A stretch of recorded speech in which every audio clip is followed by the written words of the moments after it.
Aujourd'hui, contrairement à d'habitude, on reste dans le monde des vivants et on part à la rencontre de deux artistes français très talentueux en devenir.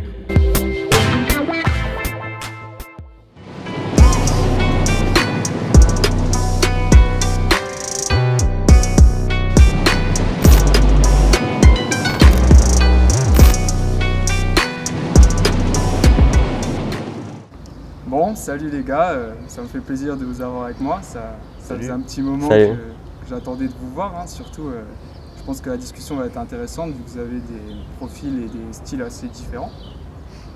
Pas trop de pression, ça va? Ça va. C'est moi grave, à fond.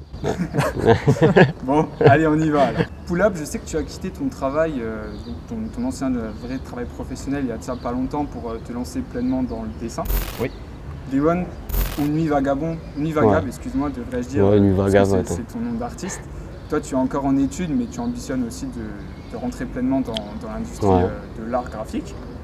Comment se passe un petit peu la transition pour vous, pour ce début de carrière? Alors, la transition, là, pour moi, c'est une pleine transition. C'est-à-dire que j'ai travaillé pendant 12-13 ans dans l'animation avec les enfants, donc en centre de loisirs et tout ça. Oh, lui c'est Steve, mon fils. D'accord. Vous, le directeur, c'est ça? Voilà. C'est déjà... Non, ça va, vous Bon, inquiétez pas. alors je voulais juste vous prévenir, Steve ne mange pas de porc. Très bien, mais vous inquiétez pas, on a l'habitude. Là, j'ai tout quitté parce que je faisais déjà du dessin, même à mon compte, je gagnais déjà du fric un tout petit peu, en faisant du dessin. Et j'ai attendu d'avoir une base de lecteurs, vraiment que les dessins tournent un peu sur internet, une base de lecteurs pour pouvoir après peut-être voir si ça plaît déjà. Et donc voilà, c'est pour ça que je me suis lancé. Et au niveau de la transition, bon, moi c'est le chômage qui me rémunère, mon salaire vient de Pôle emploi pour l'instant. Et c'est lent, on va dire, ça vient petit à petit, c'est-à-dire que j'avais l'habitude de gens qui me passaient commande, mais tu te rends compte que finalement c'est pas si régulier que ça. Et ceux qui te passent commande, là ils continuent, mais ça fait pas un salaire, ça fait pas vivre. C'était pas assez régulier pour que ça te C'est pas assez régulier, effectivement. Avant, c'était un plus par rapport à mon salaire habituel. Et maintenant que je veux en vivre, je me rends compte que c'est pas du tout suffisant. Voilà. Donc ça commence à arriver parce que grâce au réseau à Bordeaux, il y a pas mal de gens qui me passent commande à Bordeaux. Et ça reste très local pour l'instant? Pour l'instant, c'est que j'ai la chance d'avoir des copains qui sont un peu dans pas mal de secteurs culturels, tout ça. Donc je reste encore un peu dans l'animation jeunesse, l'animation sur des publics, dans les centres sociaux, tout ça, mais en y mettant le dessin. Et et puis je me fais remarquer de certaines troupes de théâtre, certains trucs qui vont faire un concert BD, un concert dessiné, ce genre de choses. Donc disons que ça augmente le nombre de commandes. Moi j'ai mes projets BD à côté, mais c'est encore vraiment... pour l'instant, tout est en train de se faire. C'est la transition, je suis en plein dedans. Il n'y a rien de posé. Et toi, Nuit Vagab? Mais moi, du coup, la transition, elle se fait, on va dire, un peu difficilement. Enfin, en tout cas, après, je suis encore jeune, du coup, j'ai envie de dire, j'ai pas à me plaindre. Mais c'est plus le fait que je suis arrivé à un stade, je pense, où je pense que l'école me freine un peu des fois. Où même si elle m'a apporté beaucoup de choses à un moment, la troisième année, je sais pas si... parce que là, en gros, je suis dans un cursus qui est en 3 ans. Et du coup, les 2 premières années, on a eu beaucoup d'apprentissage où c'était vraiment de la technique qu'on t'apprend. Et la troisième, c'est pour te professionnaliser. Sauf que tout cet aspect-là de professionnalisation, c'est pas que je l'ai déjà, mais j'essaie déjà de le mettre en place moi-même. Et du coup, j'ai peur que l'école me freine. Donc la transition, on verra comment elle se passe, mais peut-être que je vais même pas finir forcément l'école, donc on verra. Si une fois l'école finie, tu as ambitionné d'aller encore plus loin dans le cursus académique? Ouais, exactement. C'est qu'après, bon, c'est pas les études en soi qui, je pense, me freinent, c'est le fait que j'apprenne plus rien de nouveau. D'accord. Et que si je veux me professionnaliser, je sais que je peux le faire seul, mais après continuer des études, ça me plaît. Genre peut-être en animation 2D ou voilà, peut-être continuer même en illustration. Donc voilà, je suis assez ouvert, donc peut-être essayer l'école Pivot ou les Gobelins, des trucs comme ça. Je vais les retenter, quoi.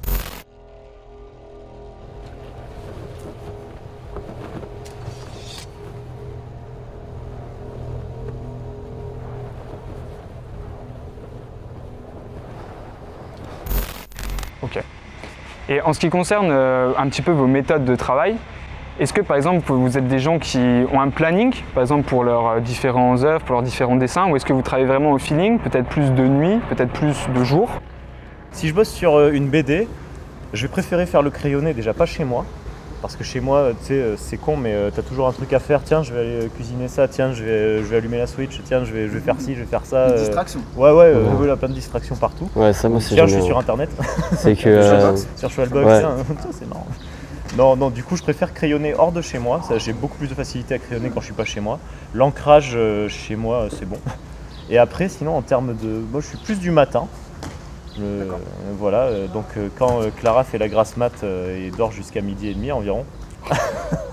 Et ben, non, vraiment, moi, je suis plus du matin parce que je sais pas, ça me permet de me lancer. Et je me dis, et après, je m'arrête plus. C'est genre, t'es lancé, donc tu as envie de le finir avant la fin de la journée ou finir une bonne partie ou une partie définie. Et est-ce que c'est un dessin compulsif, c'est-à-dire genre une fois je sais pas que tu as lancé une planche, en gros est-ce que tu ne peux pas t'arrêter tant qu'elle n'est pas finie? Par exemple même de manger, tu vois, de passer de... Ah oui, ça m'arrive, oui. D'accord, ok. Alors ça m'est arrivé souvent même, de pas manger parce que je dessinais. Mais ben, ouais, non mais c'est ça, c'est genre tu dessines et t'as envie que ça se finisse. Ouais, tu ça, dis, non, ouais, c'est pas fini, je rien dois que manger. finir d'avoir un truc concret, quoi. Oui, non, ouais, le temps passe très vite. Ouais.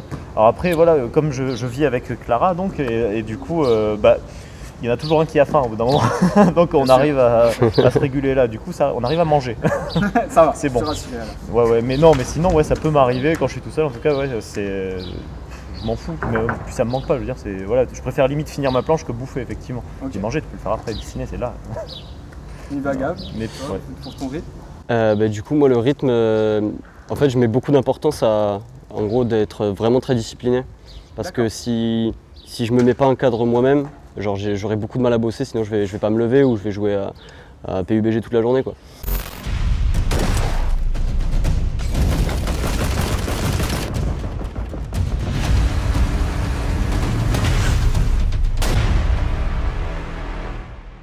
Mais du coup, vraiment, je me mets de sûr, on va dire, du lundi au vendredi.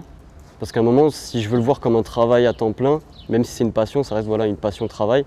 Ou si je veux gagner ma croûte un jour, il faut que je me lève par exemple à 8h ou 9h. Et après, pour ce qui est de dormir, soit je dors pas, soit ça dépend ce que je veux faire en fait. Donc ça peut aussi durer jusqu'à très tard dans la nuit. Mais le truc c'est que si je fais de la bande dessinée par exemple, je vais me poser des heures strictes, donc je vais faire imaginons 8h machin et après je reprends l'après mais j'arrête le soir quoi, et après je me détends. Mais si je pars dans quelque chose de plus, je sais pas comment dire, mais si je commence par exemple une toile, ça peut vraiment, c'est tout con mais ça peut venir en plein milieu de la nuit si je fais une insomnie et je vais pas dormir et après ça peut continuer. Ça dépend vraiment du boulot que je veux faire, à quel point je suis engagé dedans en fait. Très bien. Surtout. Ouais. Et en ce qui concerne donc plus pas cette fois-ci l'emploi du temps, mais plus les méthodes de travail. Est-ce que vous êtes des gens qui sont assez traditionnels, c'est-à-dire on se limite à le support papier, le sempiternel, le crayon de papier critérium, ou là vous utilisez aussi des méthodes plus récentes comme les tablettes graphiques, bien que je ne sois pas du tout un professionnel dans le domaine. Pull-up.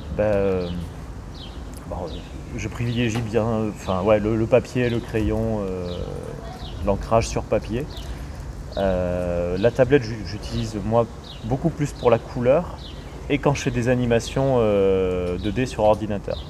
Parce que Adobe Flash, sur le logiciel Adobe Flash, parce que c'est beaucoup plus rapide. Voilà. Quand j'anime, c'est pas en tradi. Je faisais en tradi, je l'ai fait en tradi pour 2-3 vidéos, mais vu que ça m'a pris beaucoup trop de temps, j'ai appris à me servir de Flash et en fait avec Flash ça va bien plus vite. Donc la tablette c'est surtout pour ça. Je dessine très peu sur tablette sinon. Et sinon c'est feuille, papier, crayon à l'ancienne. Toujours sur toi? Ouais. Où que tu ailles, tu vas dans ton sac? Forcément. Ouais, si, beaucoup plus qu'avant, ouais. Avant, non, là maintenant tout le temps. Bien, un vrai professionnel. Gab, pour toi? Moi là en ce moment, là c'est vraiment, ça dépend juste du moment.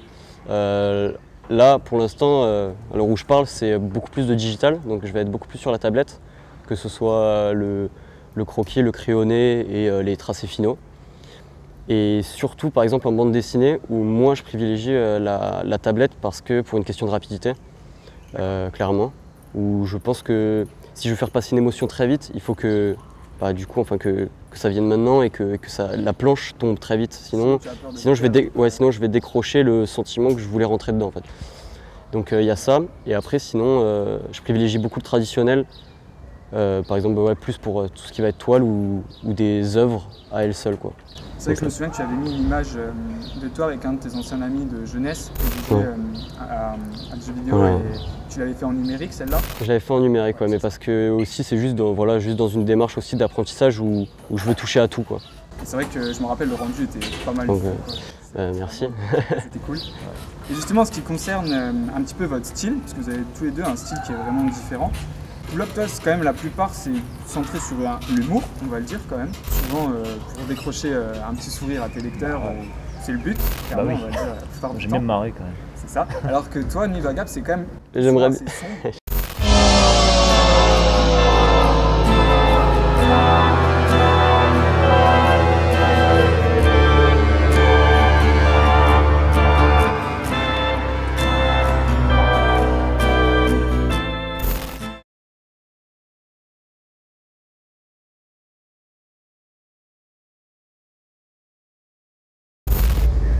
On te le dit assez souvent. On me le dit assez souvent, je suis au courant. C'est clairement, enfin, c'est pas innocent, c'est que, je te dis comme me raconte ma mère. C'est que ma mère m'a dit qu'un jour, à 10 ans, parce que je lisais la rubrique à braque, tout ça, machin Gottlieb vers 10 ans, en CM2. Et un jour, je suis allé voir ma mère et qui m'a dit, maman, je veux devenir dessinateur de BD. Parce que je me marrais comme un con en lisant Gottlieb, c'est tout. Et je me suis dit, c'est cool ce qu'il fait, il faut faire ça. Mais c'est vrai que moi je suis motivé pour faire de la BD. J'ai fait quelques trucs où c'était pas forcément drôle. Parfois j'aime bien aussi faire des trucs bien lourds, bien pesants, bien déprimants. J'étais pas content après avoir lu. Est-ce que ça dépend de tes émotions? Ou tu vois, est-ce que par exemple pour faire quelque chose d'assez déprimant, tu dois être toi-même dans un état un petit peu déprimé? Ou au contraire, même on veut dire, ton humeur n'impacte pas ton travail? Je sais pas, je pense que c'est un peu des deux. Parce que les rares fois où j'ai fait des trucs vraiment assez pesants, je sais pas si c'est le fait d'être déprimé et du coup tu dessines un truc comme ça, ou si t'as une idée comme ça qui te plaît, même si elle est déprimante, ça peut te plaire l'idée, mais qui du coup en le dessinant tu te mets toi-même dans cet état pour mieux le dessiner, parce que oui, tu te mets dans un état, de toute façon en dessinant tu te mets dans un état. Tu te mets dans l'état de la case moi je fais les expressions de mes personnages quand je dessine, donc j'ai l'air très ça arrive souvent. D'accord. Vraiment... Et voilà, donc à mon avis c'est un peu des deux. Tu peux d'abord avoir une idée en étant un peu déprimé, tout ça, et que ça te donne une idée, mais l'inverse aussi, je pense que c'est les deux qui doivent se compléter. Après pour moi, quand je dessine, je me mets dans l'état de mes personnages. C'est-à-dire que si je fais un personnage en colère, je peux pas la faire là, je le fais pas naturellement, mais je fais des gueules bizarres en dessinant. Les mimiques et tout, tu les oui. Et toi, Nuit Vagable, alors pourquoi toujours Après c'est peut-être un peu prétentieux, mais je pense aussi que tous les artistes ils mettent beaucoup d'eux dedans, quoi. Enfin moi, si je sais que genre ça va pas toujours bien, quoi. Et en général ça transparaît là-dessus, et puis c'est peut-être aussi l'exutoire, tu vois. C'est peut-être aussi que quand je bois ma bière avec mes potes, quand je bois ma bière avec mes potes, je me sens bien, et puis quand je rentre pour dessiner, tu vois, je pense que c'est peut-être un exutoire, je t'avoue. Après c'est peut-être aussi les mots de 5e qui parlent, quoi, tu vois, genre. Tu sais, où t'as envie d'être tout le temps triste et de gueuler sur des trucs et de montrer des gens morts, tu vois. Ça dépend de ce que tu veux faire, quoi. Justement, c'est un petit peu en rapport avec la question suivante, c'est est-ce que vous trouvez que vous mettez une part autobiographique vraiment de votre existence dans vos créations? Moi forcément. Si c'est pas égocentrique ni rien, ni même prétentieux. Je pense que c'est juste que si tu mets pas un peu de toi-même, tu t'investis pas en fait. C'est pas vivant, quoi. Ouais, tu t'investis dans ton dessin. Pour moi, les meilleurs dessins, c'est ceux. Je parle pour moi forcément, mais c'est ceux où je me suis investi personnellement, émotionnellement, tout ça. Ça a l'air énorme quand on en parle en fait, mais c'est naturel. Tu réfléchis pas. Tu dis je vais faire ça, c'est cool parce que ça me ressemble en fait. Parce que moi, c'est une question d'authenticité aussi. C'est ça. En général, tu dessines ce que tu aimerais lire ou ce que tu aimerais voir, donc forcément, il y a de toi dedans, ça te ressemble, je pense.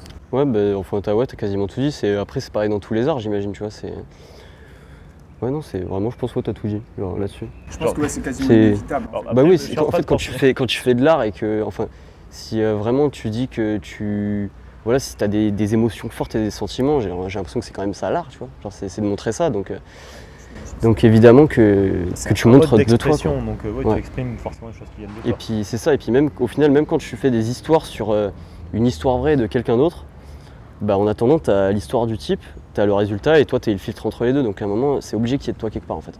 Tu peux pas, même que ce soit du cadrage, tout est. Il y a une part de toi un peu partout, quoi. Si vous devez un petit peu citer vos influences, donc Pull-Up, tu as déjà dit Gottlieb, mais pas forcément que des influences dans le monde du dessin, mais aussi dans le monde du cinéma, dans le monde de la musique qui vous ont inspiré. Est-ce que si vous pouvez nous dire quelques noms un peu pour suis sûr que vous êtes des hommes de goût. Ah putain, ça dépend des références qu'on sait, on va se faire. Il y en a beaucoup, et pour se souvenir des petits trucs sympas. Parce les plus marquantes. Les plus marquantes, moi je suis pas du tout original. c'est que moi, en termes de BD, je suis Franquin, Gaston en particulier. Spirou j'aimais bien, mais c'est un peu moins. Mais alors Gaston, pour moi Gaston c'est une espèce de bible. Donc Franquin, les idées noires pareil que je porte au nu, voilà. Les idées noires. Roba, Boulet Bill, c'est un mec qu'on cite pas assez, mais qui est un des maîtres en dessin incontesté en termes de traits. Il y a très peu qui savent dessiner, qui savent vraiment dessiner aussi bien que lui. Bon, Astérix, tout ça, machin, j'en passe. Je lisais vraiment tous les classiques franco-belges. Et après, si on essaye de voir un peu à côté, il y avait quoi je lisais Les Germains et nous, Le Génie des Alpages, c'est des BD qui parleront aux vieux. C'est une autre génération. Ouais. Voilà, après au niveau des comics, je me suis pas mal inspiré de Sin City, Frank Miller. Ouais, carrément. Le boulot de Frank Miller pour moi il est formidable. Ouais. C'est le maître en noir et blanc. C'est le maître du noir et blanc, toute catégorie confondue, ce mec. Voilà, après au niveau, au niveau musique, le premier truc qui me vient en tête, c'est les Fatal Picard et leur album Pamplemousse Mécanique. Ça, je m'y attendais pas. Des bons dictateurs comme Sarkozy, Staline. Ok, alors cette chanson est sur la dictature. Ouais, et ben tu sais quoi, c'est un truc que j'écoute souvent parce que leurs paroles sont formidables. D'accord. Vraiment, c'est méchant, c'est cynique au possible, j'aime bien. Une part aussi des mangas, de la culture japonaise, pas trop. Si je te dis Dragon Ball Z, c'est bon? Ouais, ça marche. C'est le truc qui me donnait envie de dessiner quand j'étais petit.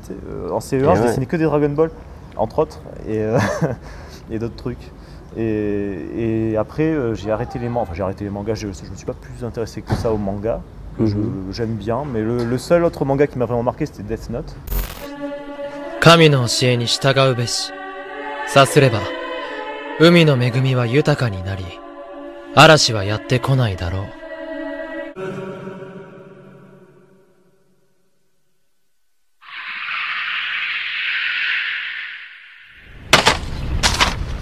Tout le monde a lu, voilà, mais très beau, tout ça. Mais après, je suis très mauvais en manga, à part ces deux trucs.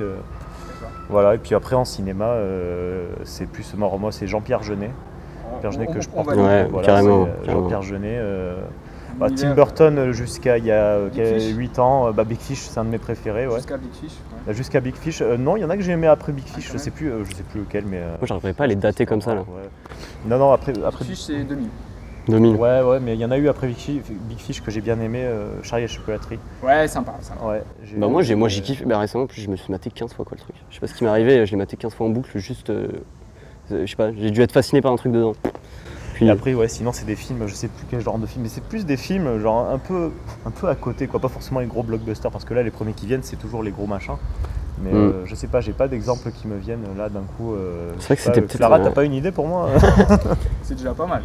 De quoi? Evil Dead? oui, mais oui, Sam Raimi, ce héros.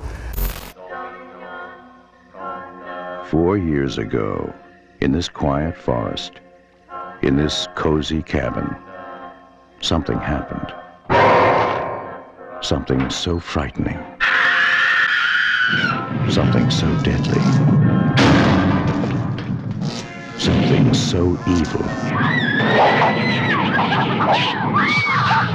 We prayed it would never happen again. Oui, un fan de Sam Raimi? Bien sûr, moi, Sam Raimi, pour moi c'est le mec qui a compris le cinéma, il prend une caméra, il fait n'importe quoi. Ah non mais mec, mais toi t'as des anti-sèches et tout. Attends, mais... ouais. Parce que moi aussi je vais sortir les grands classiques au final. Très bon film, Evil Dead, les 3. Hein. Non mais puis même tous ceux qui ressemblent à ça, tu sais, ceux qui ont un jour pris une caméra dans leur garage, ils se sont amusés à faire n'importe quoi, comme Peter Jackson avec Brain Dead.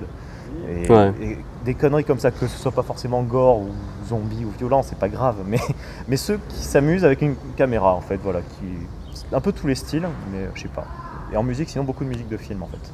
J'écoute très peu de musique de groupe, de trucs comme ça. Les classiques John Williams, tout ça. Et puis tu sais, il y a un film où je vais avoir la musique qui me plaît, je vais aller chercher, je vais apprendre, ajouter à la playlist et puis basta quoi. Les musiques de genre Gladiator, de Hans Zimmer, tout ça. Les classiques, là j'ai que des trucs classiques et que tout le monde écoute en fait. C'est bien quand même déjà.